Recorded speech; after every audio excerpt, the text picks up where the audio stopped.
రాహుల్ గాంధీ అయ్యా, ఎన్డీఏ ప్రభుత్వం వాళ్ళకి మేము ఒకటి అడగాలనుకుంటున్నాం. రాహుల్ గాంధీ అంటే ఒక పేరు కాదు, ఒక బ్రాండ్. రాహుల్ గాంధీని ఏం తప్పు చేశాడని రాత్రి మీరందరూ ప్రియాంక గాంధీ గారిని వాళ్ళిద్దరిని ఎందుకు అరెస్ట్ చేశారో ఈ దేశం చూస్తూ ఉంది, ఈ ప్రపంచం చూస్తూ ఉంది. రాహుల్ గాంధీ చేసిన పెద్ద పొరపాటు, రాహుల్ గాంధీ గారు చేసిన పెద్ద పాపం ఏంటో తెలుసా? ఈయన గారు అదే అడుగుతున్నాడు. అయ్యా, విద్యార్థులు చనిపోయారు, ఎవరు? మీరు చంపేశారు. మీరే, ఎన్డీఏ ప్రభుత్వం చంపేసింది విద్యార్థుల్ని. ఎందుకో తెలుసా?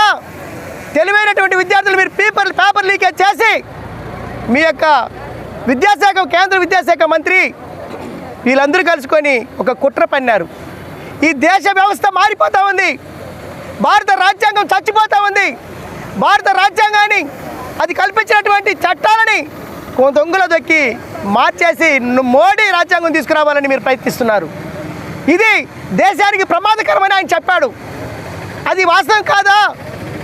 మనకు భారత రాజ్యాంగ నిర్మాత డాక్టర్ బిఆర్ అంబేద్కర్ గారు అందరికీ సమన్యాయం జరగాలంటే మన యొక్క కాన్స్టిట్యూషన్ కరెక్ట్గా అమలు జరగాలని చెప్పాడు. కానీ మీరు ఆ మహానుభావుడు రాసినటువంటి కాన్స్టిట్యూషన్ని తుంగలో దొక్కి మోడీ రాజ్యాంగాన్ని రచించుకుంటున్నారు. ఇది ఈ దేశానికి ప్రమాదకరము, ఈ యొక్క జాతికి ప్రమాదకరం అని చెప్పి రాహుల్ గాంధీ గారు అనడం జరిగింది. ఆయన అడిగిన దాంట్లో ఏంటి తప్పు? ఈరోజు ప్రతి ఒక్కరికి బిడ్డలు ఉన్నారయ్యా, వారి బిడ్డలు కష్టపడి చదువుపిస్తారు వాళ్ళ తల్లిదండ్రులు.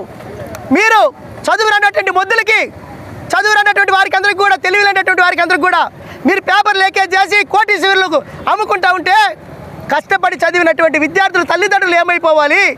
ఆ విద్యార్థులు, కష్టపడి చదివిన విద్యార్థుల యొక్క భవిష్యత్తు ఏమవ్వాలి?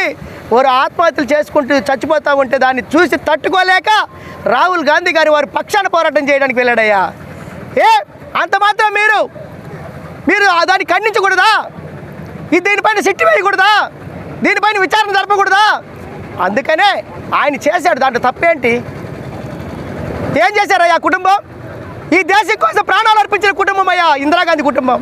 ఈ దేశం కోసం ప్రాణాలు, ఆమెను తూట్లుగా కాలుస్తూ ఉంటే కూడా ఈ దేశం కోసం ఎదిరించి పోరాటం చేసి చచ్చిపోయిందయ్యా ఆమె మనవడిని మీరు అరెస్ట్ చేసి రక్తగాయాలు చేస్తారు. ఆమె యొక్క మనవరాళ్ళని మీరు రక్తగాయాలు చాలా లాక్కుని వెళ్తారు, ఈడ్చుకొని వెళ్తారు. వారికి ఏంటి? ఈ దేశం కోసం వారు వదిలేస్తే ఈ దేశం ఏమైపోతుంది అన్నటువంటి దాంతో వాళ్ళు కష్టపడతా ఉన్నారు. వారితో పైన మీరు రక్తం చూస్తున్నారా? ఈరోజు నీ ప్రభుత్వం కావచ్చు, మేము ప్రభుత్వాలు కొత్త కాదు, మాకు దాదాపు స్వాతంత్రం వచ్చినప్పటి నుంచి బ్రిటిష్ వాళ్ళు తరిమి కొట్టిన ప్రభుత్వం ఈ కాంగ్రెస్ ప్రభుత్వం. ప్రతి పేదవాడికి అన్నం పెట్టిన ప్రభుత్వం అయ్యా ఈ కాంగ్రెస్ ప్రభుత్వం.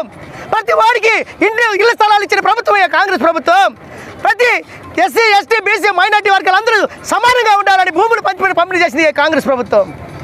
మీరేం చేశారు అడుగుతున్నాం ఎన్డీఏ కూటమి ప్రభుత్వాన్ని. సిగ్గు లేదా మీకు సిగ్గు లేదా? పేదవాడు బాగుండబడలేదా? విద్యార్థి బాగుండబడలేదా? ఇక్కడ యువకులకి ఉద్యోగ అవకాశాలు రాబడలేదా? ఈ దేశంలో అనేక వేల మంది, లక్షలాది మంది ఇప్పుడు కూడా ఉపాధి అవకాశాలు పొందుతున్నారంటే కాంగ్రెస్ ప్రభుత్వం వేసినటువంటి ఆ యొక్క భిక్షయ మీరందరూ కూడా దాంట్లో పాలన చేస్తూ ఉన్నారు. వచ్చినటువంటి ఆదాయాన్ని తుంగలో దక్కి అదానికి, అంబానికి దోచిపెడుతున్నారు. మీరా రాహుల్ గాంధీని అరెస్ట్ చేసేది? ఆ మహానుభావుడిని అరెస్ట్ చేసేది? ఒక జాతి నేత అతను, ఒక జాతి ప్రతిపక్ష నేత అతను గొంతు నొక్కాలని చూస్తే మీ గొంతు ప్రజలు నొక్కుతారు.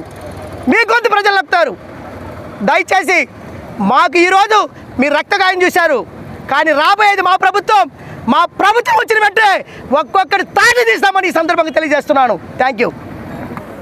నిన్న అరెస్ట్ చేసిన విధానం ఎలా ఉందరా అంటే